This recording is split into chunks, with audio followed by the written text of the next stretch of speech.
દેશભરમાં 7 તબક્કામાં મતદાન યોજાયું હતું। પહેલો તબક્કો 19મી એપ્રિલે ચાલુ થયો હતો કે જે 1 જૂને હમણાં સમાપ્ત થયો અને 4 જૂન એટલે કે આજે રિઝલ્ટનો ઐતિહાસિક દિવસ છે, જ્યાં ખબર પડશે કે જે 8,360થી વધુ ઉમેદવારો હતા કે જેઓ 543 બેઠકો પર ચૂંટણી લડી રહ્યા હતા અને જેઓ 744 અલગ અલગ પક્ષોમાંથી સામેલ હતા, તેમાંથી કોની થશે હાર અને કોની થઈ છે જીત।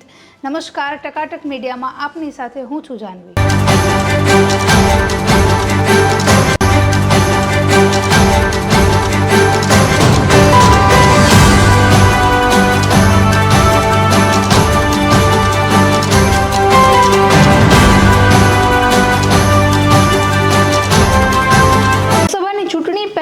ભારતીય જનતા પાર્ટીને વિશ્વાસ હતો કે એનડીએ ગઠબંધન સાથે મળીને તેઓ 400 પાર જઈને રહેશે। તો બીજી તરફ એવું પણ લાગી રહ્યું હતું કે ભારતમાં મોદી સરકાર છે હેટ્રિક લગાવશે। ભારતની તો કદાચ હા ના હતી, પણ ગુજરાતમાં તો હેટ્રિક લગાવશે એ વાત ફાઇનલ હતી। અને બીજી બાજુ ઇન્ડિયા ગઠબંધનની વાત કરીએ તો તેઓ પણ કોંગ્રેસના લોકો એવો દાવો કરી રહ્યા હતા કે આ વખતે અમારી પાર્ટી કેન્દ્રમાં સરકાર બનાવવા માટે સફળ થશે, કારણ કે આ વખતે તો નવા સૂરજ ઉગવાનો છે, નવો દિવસ ઉગવાનો છે। આ પ્રકારના જે ટ્વીટ હતા એ રિઝલ્ટના 1 કે 2 દિવસ પહેલાં સામે આવી રહ્યા હતા, પણ જ્યારે પરિણામ આવ્યું છે ત્યારે સ્થિતિ એકદમ વિચિત્ર છે, એકદમ વિપરીત છે, કારણ કે જે આશા ન હોય, જે અપેક્ષા ના હોય એ પ્રકારના પરિણામો હાલ સામે આવી રહ્યા છે। એનડીએને ટોટલ 543 બેઠકોમાંથી 294 બેઠકો મળી છે, તો સાથે ઇન્ડિયા ગઠબંધનને 232 બેઠકો મળી છે। 232નો જે આંકડો છે તે ખૂબ જ વધારે લાગે છે, કારણ કે ગત ચૂંટણીમાં એટલે કે વર્ષ 2019 લોકસભામાં એમને માત્ર 99 બેઠકો મળી હતી। એ પ્રમાણે અત્યારે જો જોઈએ તો 232 એટલે કે 2 ગણી કરતાં વધારે બેઠકો મેળવવામાં તે સફળ થયા છે। બીજી બાજુ વાત કરીએ ગુજરાતની, તો ગુજરાતમાં જે 26 લોકસભા બેઠકો છે, જેમાંથી 1 બેઠક એટલે કે સુરતની બેઠક જે મુકેશ દલાલના ફાળે ગઈ છે, જે બિનહરીફ મુકેશ દલાલ ચૂંટાયા હતા, જે ભાજપની ઓલરેડી થઈ ગઈ છે। પણ અન્ય જે 25 બેઠકો બાકી છે, આ 25 બેઠકોમાં ભાજપ આવશે તે વાત ભાજપ માટે નક્કી હતી, પણ હવે જોઈએ પરિણામ આપણી સામે આવી ગયા છે। આજે 4 જૂન એટલે પરિણામનો દિવસ હતો। મતગણતરી અમે જ્યારે રેકોર્ડિંગ કરી રહ્યા છીએ ત્યારે શરૂ છે। ગુજરાતની મોટાભાગની બેઠકો પરથી જે ફેસલો છે આવી ગયો છે, પણ અન્ય રાજ્યોની બેઠકો પર હજુ પણ મતગણતરી થઈ રહી છે।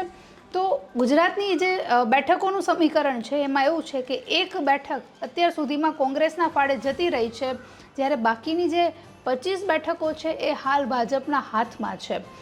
છેલ્લી ઘડી સુધી જે 2 બેઠકો ગુજરાતની એવી રહી કે જેમાં લાસ્ટ મોમેન્ટ સુધી રસ્સાકસીનો માહોલ રહ્યો। એ બેઠક હતી પાટણ અને બનાસકાંઠાની।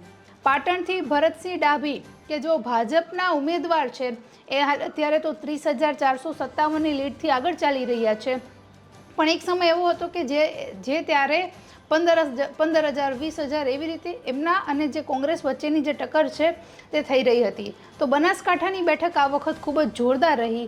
જે ક્રિકેટમાં જે ફાઇનલ લાસ્ટ ઓવર રમાતી હોય ને જે છેલ્લા બોલમાં જે રન કરવાના હોય ને લોકોનો જે પ્રકારે ઉત્સાહ હોય, ખેલાડીઓનો જે પ્રકારનો ઉત્સાહ હોય ને એનાથી બમણો ઉત્સાહ આ વખતે બનાસકાંઠાના બંને ઉમેદવાર અને જે લોકો જોઈ રહ્યા હતા તેના માટે હતો, કારણ કે બનાસકાંઠામાં ભાજપે ડૉક્ટર રેખાબેન ચૌધરીને ટિકિટ આપી હતી, તો કોંગ્રેસના ગેનીબેન ઠાકોર કે જેને બનાસકાંઠાની દીકરી એવું કહેવાય છે કે બનાસકાંઠાના બેન એવું કહેવાય છે, જેઓ ચૂંટણીના મેદાને ઉતર્યા હતા। તો ગેનીબેને લોકોનો વિશ્વાસ જીત્યો છે, લોકોનો પ્રેમ જીત્યો છે અને આ વખતે ફરીથી છેલ્લા 10 વર્ષ બાદ કોંગ્રેસે ગુજરાતમાં એન્ટ્રી કરી છે, જે છે મહિલા ઉમેદવાર ગેનીબેન ઠાકોરના માધ્યમથી। એટલે હાલ એવું કહી શકશું કે 26 બેઠકોની જે ભાજપને આશા હતી તેમાંથી 1 બેઠક એમના ફાળેથી જતી રહી છે, પણ બાકીની જે અન્ય 25 બેઠકો છે એ અન્ય 25 બેઠકોમાં ભાજપ જે છે એ લીડથી આગળ વધી રહ્યું છે તેવું દેખાઈ રહ્યું છે। અને ઐતિહાસિક લીડની જો વાત કરીએ તો સૌથી વધારે ગાંધીનગરમાં અમિત શાહ કે જેઓ 7,47,000ની લીડથી આગળ વધી રહ્યા છે। તો આ જે છે અમિત શાહની જે લીડ છે ખરેખર ખૂબ જ વધારે આંકડો છે, કારણ કે 10 લાખથી વધારે મતો એમને મળ્યા છે અને 7 લાખ કરતાં વધારે લીડથી તેઓ જીતી રહ્યા છે। તો અમિત શાહને બાદ કરતાં ઘણા બધા એવા ભાજપના ખેલાડીઓ છે કે જેઓ 5 લાખથી વધારે લીડ મેળવવામાં સફળ થયા છે, જેમાં મહિલા ઉમેદવાર છે પૂનમબેન માફ કરશો પંચમહાલના જે ઉમેદવાર છે રાજપાલસિંહ જાદવ, તેઓને 5,06,000ની લીડ મળી છે. તો સાથે જ બીજા વાત કરીએ તો CR પાટીલ જે નવસારીથી, CR પાટીલને પણ 7,67,000ની લીડ મળી છે. 10 લાખ જેટલા મતો મળ્યા છે. આ ઉપરાંત વાત કરીએ તો વડોદરા બેઠક પરથી ડૉક્ટર હેમાંગ જોશી, વડોદરા બેઠક પર જ્યારે ભાજપે ઉમેદવાર જાહેર કર્યા ત્યારે આ ઉમેદવારનો ઘણો વિરોધ થયો હતો. અને એ વાત તો તમને યાદ જ હશે કે વડોદરા બેઠક પરથી રંજનબેન ભટ્ટને ભાજપે બદલી કર્યા હતા. ઉમેદવાર બદલ્યા પછી પણ સતત ડૉક્ટર હેમાંગ જોશીનો વિરોધ થઈ રહ્યો હતો. પણ જે પ્રમાણે એમને લીડ મળી છે, કદાચ ભાજપનું જે એમ કહીએ કે અસ્તિત્વ જાળવી રાખવા માટે ખૂબ સારી ગતિએ સફળ થયા છે. 5,82,000ની લીડ સાથે તેઓએ કોંગ્રેસને હરાવ્યા છે. આ પ્રકારે ફટાફટ જે ગુજરાતની 25 બેઠક છે તેના પર નજર કરીએ, કોણ કઈ પરિસ્થિતિ ઉપર છે. કચ્છથી વિનોદભાઈ ચાવડા જીતી રહ્યા છે. પાટણથી ભાજપના ઉમેદવાર ડાભી ભરતસિંહ જીતી રહ્યા છે. સાબરકાંઠાથી પણ ભાજપના ઉમેદવાર શોભનાબેન બારૈયા જીતી રહ્યા છે. તો ગાંધીનગરથી અમિત શાહ જીતી રહ્યા છે, જેમાં બિલકુલ શંકાને સ્થાન ન હોય. સુરેન્દ્રનગરથી ચંદુભાઈ સિહોરા જીતી રહ્યા છે. રાજકોટ બેઠક પરથી પરસોત્તમ રૂપાલા, રાજકોટની બેઠક છે એ ખરેખર ખૂબ જ એમ કહી શકીએ કે અપેક્ષા બહારની હતી અને એ પણ જીતી રહ્યા છે. નાની મોટી જીત નથી, 4,81,882ના માર્જિનથી જીતી રહ્યા છે. હવે જ્યારે પરસોત્તમ રૂપાલાનો રાજકોટમાં વિરોધ શરૂ થયો, ક્ષત્રિય લોકોની એક જ માંગ હતી કે પરસોત્તમ રૂપાલાની બદલી કરાય, ઉમેદવાર એમને ટિકિટ પાછી ખેંચાય. પણ ભારતીય જનતા પાર્ટીએ તે સમયે જે વિશ્વાસ રાખીને એમને ટકાવી રાખ્યા હશે, ખબર નહીં હોય કે આટલું આખું જે શહેર છે, આખી જે રાજકોટ લોકસભા બેઠક એક બાજુ અને પરસોત્તમ રૂપાલા એકલા એક બાજુ, અને આ જે જીત મેળવવી હતી એ ખરેખર આમ કહીએ કે મુમકિન નથી. કારણ કે એ વખતે રાજકોટ તો છોડો, પણ એમની આજુબાજુની જે બેઠકો છે ત્યાં પણ પરસોત્તમ રૂપાલાનો ખૂબ જ વિરોધ થઈ રહ્યો હતો. એ વિરોધ પહેલાં એક વ્યક્તિ સામે હતો, પછી આખા ભારતીય જનતા પાર્ટી માટે થયો હતો.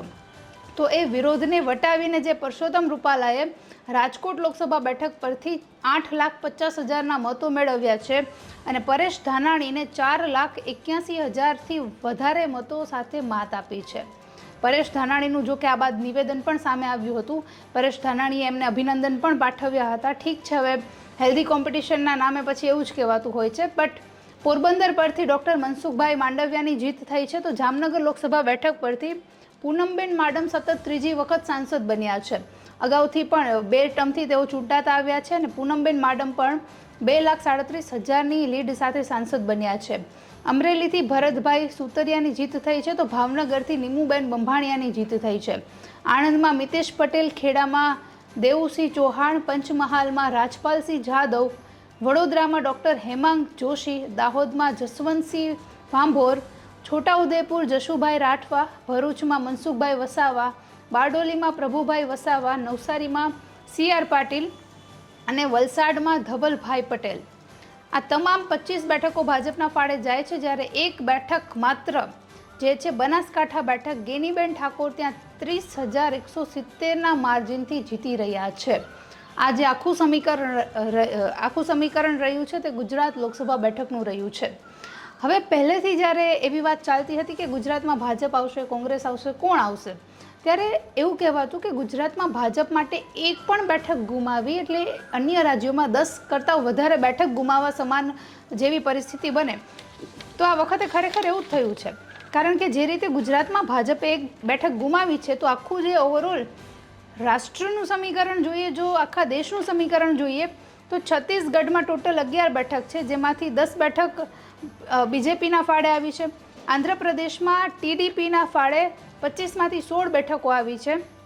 આંધ્રપ્રદેશ માટે એવું કહેવાય છે કે ચંદ્રબાબુ નાયડુ સાથે વડાપ્રધાન નરેન્દ્ર મોદીએ ટેલિફોનિક વાતચીત કરી, એમની સાથે ગઠબંધન કરવાના પ્રયત્નો થઈ રહ્યા છે.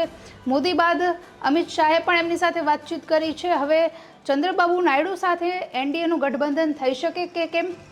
જે આંધ્રપ્રદેશમાં જે મોટી સંખ્યામાં ઐતિહાસિક જીત TDPએ મેળવી છે તેનું શું પરિણામ રહેશે એ હાલ ખબર નથી. પણ ભારતીય જનતા પાર્ટીને માત્ર 3 બેઠકો ત્યાં મળી છે. તો રાજસ્થાનની વાત કરીએ તો ટોટલ 25માંથી 14 બેઠકો ભારતીય જનતા પાર્ટીને મળી છે. આ સિવાયની વાત કરીએ કે કયા રાજ્યો એવા છે કે જ્યાં ભારતીય જનતા પાર્ટીનું પ્રદર્શન ખૂબ જ નબળું રહ્યું, તો સૌથી વધારે કોઈની નજર જાય તો ઉત્તર પ્રદેશ. કારણ કે ઉત્તર પ્રદેશ એક એવું રાજ્ય છે કે જ્યાં રામ મંદિરના નામે ભારતીય જનતા પાર્ટી ઈચ્છે એટલા વોટ લઈ શકે એવી પરિસ્થિતિમાં હતી. કારણ કે જે મુદ્દો વર્ષોથી ચાલતો હતો, જે મહાન કાર્ય કર્યું ઉત્તર પ્રદેશમાં, તેના નામે ભારતીય જનતા પાર્ટી આખા દેશમાં વોટ મેળવ્યા. પણ એ જે એક એવું રાજ્ય રહી ગયું કે જ્યાં 80માંથી ફક્ત 32 બેઠકો ભારતીય જનતા પાર્ટીને મળી. કોંગ્રેસ, સમાજવાદી પાર્ટી 37 બેઠકો મેળવવામાં સફળ રહ્યું, તો બાકીની બેઠક જે છે એ અન્યને મળી છે. તો ઉત્તર પ્રદેશમાં ભારતીય જનતા પાર્ટીનું પ્રદર્શન ખૂબ જ નબળું રહ્યું છે. સાથે બિહારમાં 40માંથી માત્ર 13 બેઠકો ભારતીય જનતા પાર્ટીને મળી છે. જેડીયુને 15 બેઠકો મળી છે. ચંદીગઢમાં એક જ બેઠક હતી જે કોંગ્રેસના ફાળે ગઈ છે. કેરળમાં 20 બેઠકમાંથી ટોટલ 13 બેઠક કોંગ્રેસને મળી છે. 2 બેઠક માત્ર ભારતીય જનતા પાર્ટીને મળી છે. અને તમિલનાડુમાં તો 39 બેઠકમાંથી એક પણ બેઠક ભારતીય જનતા પાર્ટીને મળી નથી. સૌથી વધારે બેઠક જે છે તમિલનાડુમાં ડીએમકેને મળી છે, 21 બેઠકો મળી છે. તો સાથે જ પશ્ચિમ બંગાળમાં પણ તૃણમૂળ કોંગ્રેસને 31 બેઠકો મળી છે, જ્યારે ભારતીય જનતા પાર્ટીને માત્ર 10 બેઠકો મળી છે.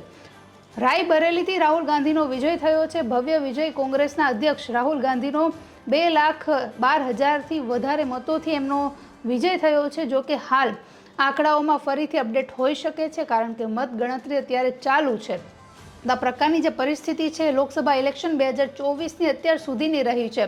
જો કે પરફેક્ટ જે આંકડાઓ આવશે જ્યારે એક્ઝેક્ટ મતગણતરી પૂર્ણ થશે, હજુ પણ કદાચ 1-2 રાઉન્ડ બાકી છે.